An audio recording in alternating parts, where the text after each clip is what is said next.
একটা শহরের ডাইনি আর একটা গ্রামের। আমি মরে গেলাম কমলা, আমি মরে গেলাম।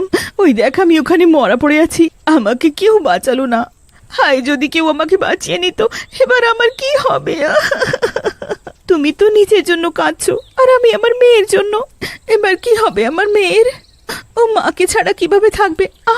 আমি তো ভুলেই গেলাম, ওর বাবা ওকে মায়ের চেয়ে বেশি ভালোবাসে। উনি সামলে নেবেন।